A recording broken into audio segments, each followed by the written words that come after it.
Welcome to Emotionally Healthy Legacy. This is a podcast where we learn intentional ways how to become an emotionally healthy mom and break destructive patterns so we can build a closer relationship with our children.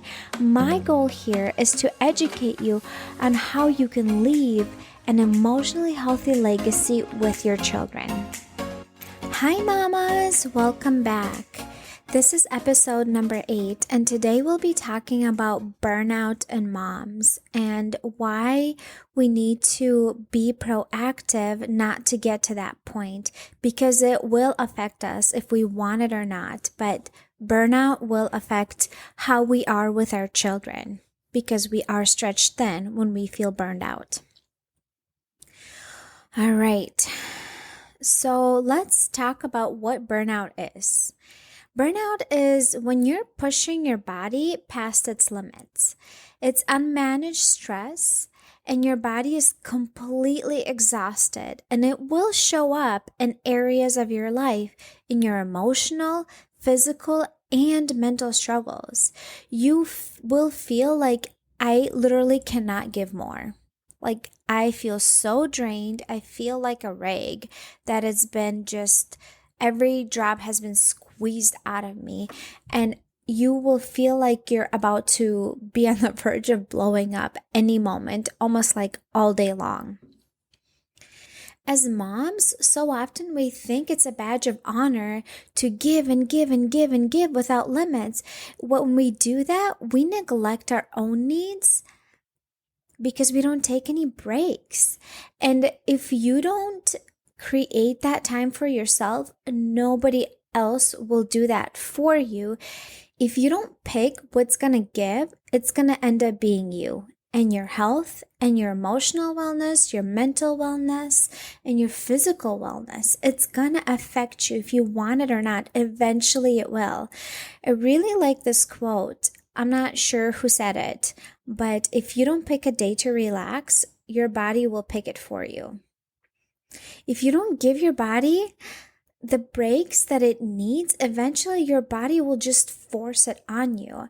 I think we all have people in our lives that we know that have medical issues, and many of them are not even that old. They'll be in their 30s and they have a lot of physical medical struggles that they deal with. They have emotional struggles, they have mental struggles, and one of the biggest reasons is we live in a culture where we've been taught that if we do more, we are a better mom. If we show up more in all these areas, if we do this, and this, that means we're a better mom, and we have this badge of honor that we're doing everything for everyone.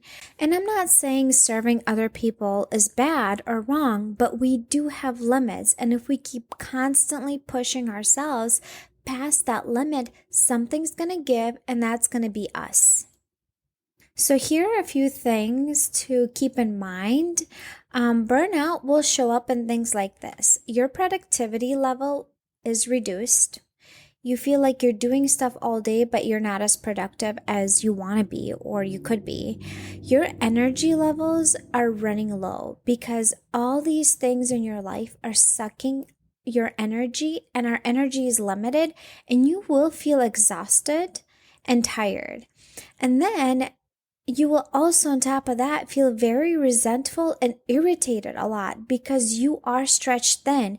You feel like you have so many things to do on your plate. You got to do this and this and this and this and this. And that will cause resentment and frustration and irritation. Chronic prolonged stress will cause burnout. It is what it is.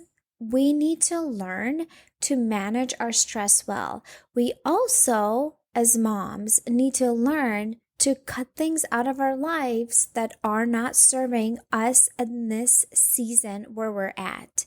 We are drained emotionally, mentally, and physically if we do not cut anything out and try to do everything. You will not be able to do everything effectively. You will not be able to show up in 10 different areas effectively because we're humans and we have limits. And then when we're stretched thin and we're so overwhelmed, it will affect and all areas of our lives. It will affect our work, it will affect our relationships, your marriage, your parenting, your social life, your home life. You will feel like you have nothing more to give.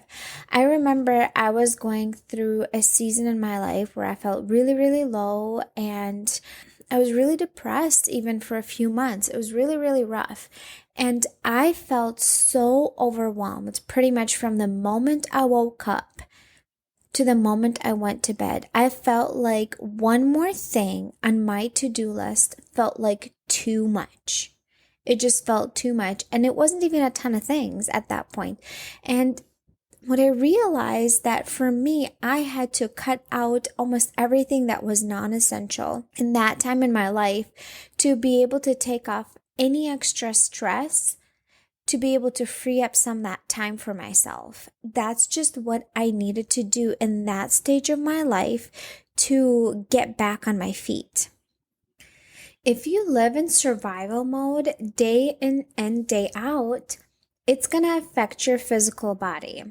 So I'm going to name a list of some things that how it affects our physical body when we're in survival mode for a while. And there's a time and a place for it, like when you have a baby, when you experience the loss, when there's a big change in your life. There is a season for survival mode. The thing is we need to find a way not to stay in that survival mode and to help ourselves get out of it. Because if you're not going to do it for yourself, nobody else is going to do it. So here's a list of things that maybe any of them will resonate to you. If you have multiple of them, that is just something to consider and think about.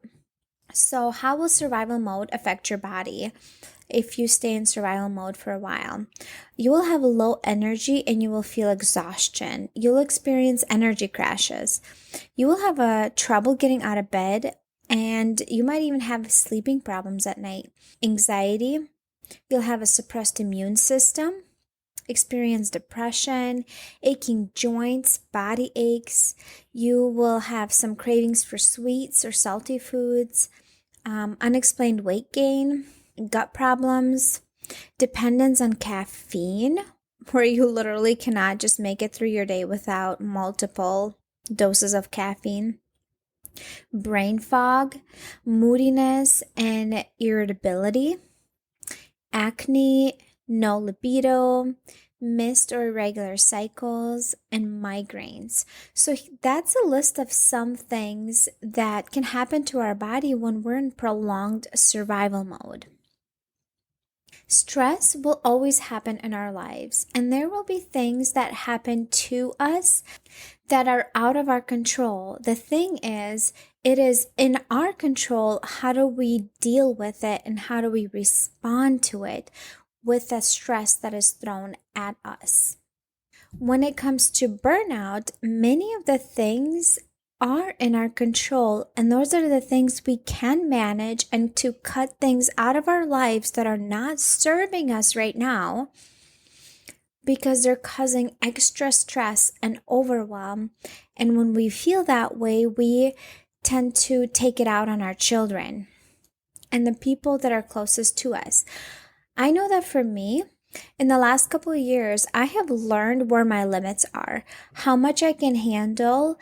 I know that I do not like a chaotic lifestyle. I don't like to be on the go, go, go, go, go, go, one thing after another, one thing after another. That really overwhelms me. Having time pressure to get things done and just having lots of things on my schedule, I personally really don't like it. I don't thrive in that.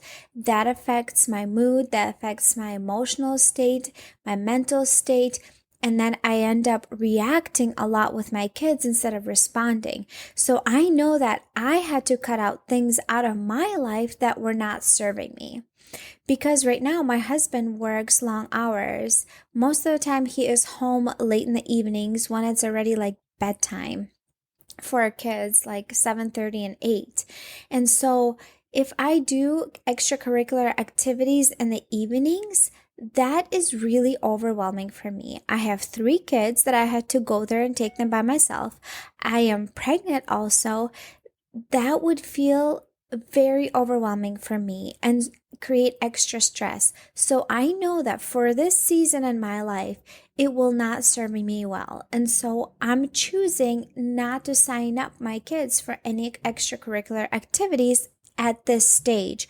For that reason, for my own mental and emotional well being. Even though they would love it and I know they would enjoy it, but if that creates a stressed out mom who is irritated and frustrated and overwhelmed and annoyed and short and angry, overall, that's not serving our family environment at all. So I know that I need to cut that out for now.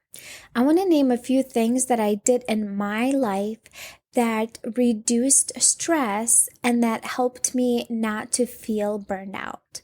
So, one of them is creating white space in my day, creating that alone time for myself where I get to spend time by myself without anybody talking to me, without having any of the kids climb on me or needing something from me. And for me, that works early in the mornings. I get up early in the mornings before my kids. My husband goes off to work, and I have about an hour to myself to have some alone time. I use that time to be intentional, to refill my cup. I did an episode on that a few weeks back, so you can check that out. It talks about my morning routine, and then that affects my emotional mood for the day in a positive way.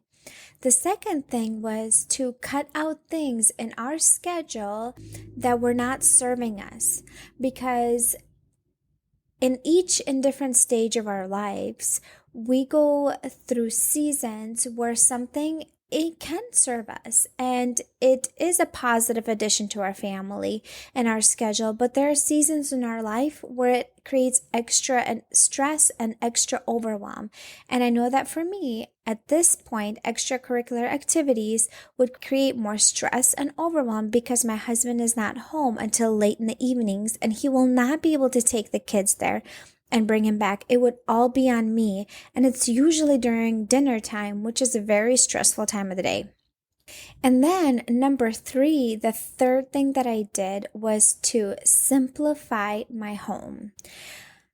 I follow this influencer who has made actually a very big impact on my life. Her name is Ali Casaza. She has a podcast. It's called The Purpose Show. I would really highly encourage you to check it out. She is just so good at teaching how to simplify things in your life, just in general. And I bought her program. It's called Unburdened last year.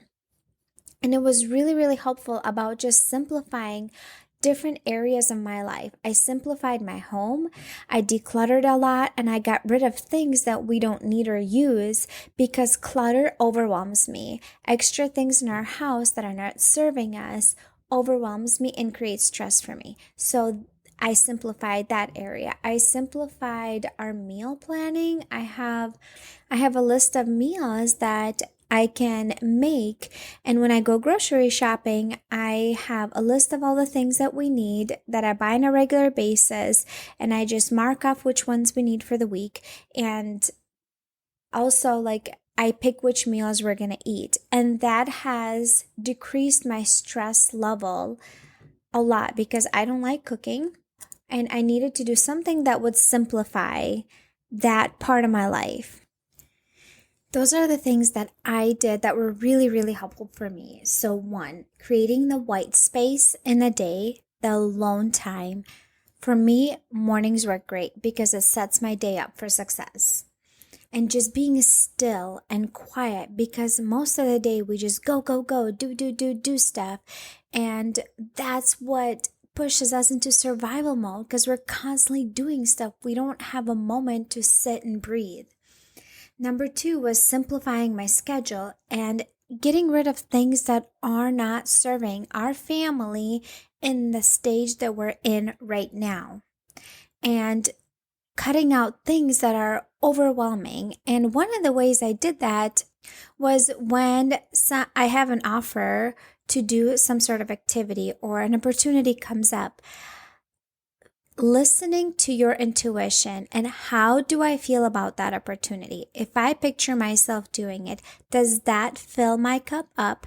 Does that bring me happiness? Does that bring me joy? Or do I tense up? Do I feel stressed and overwhelmed just thinking about it?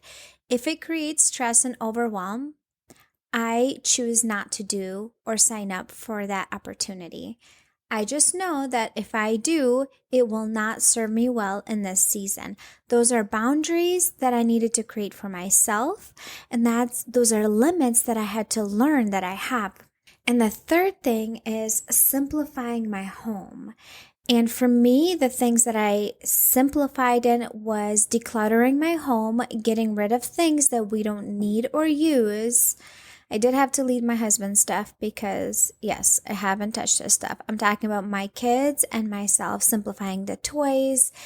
My kids don't have a lot of toys, simplifying the clothes, simplifying the kitchen, because if there's less clutter, there's less stuff, it's less overwhelming, it's less stressful. And then for me, also simplifying the meal planning and the grocery shopping, because that's what I needed. That was what was causing my extra overwhelm and my burnout. So, my question for you is there anything in your life that is not serving you right now? Something that you're committed to that is actually causing extra overwhelm and stress? It is okay to change your mind. It is okay to admit that this is not serving you. It is an amazing and great opportunity, but this is not the right time for it. If it's causing extra overwhelm, extra stress, it affects you in a negative way. It affects the way you react to your children in a negative way. It affects how you run your family in a negative way. Because if we are stretched thin, if we're running on empty, there's no way we can serve our family in a way that they can thrive and that we can thrive. And something's going to give, and that's going to end up being you. And it's going to be your mental health, it's going to be your emotional health, it's going to be your physical health. And then that will spill out into your relationships with your family and your kids.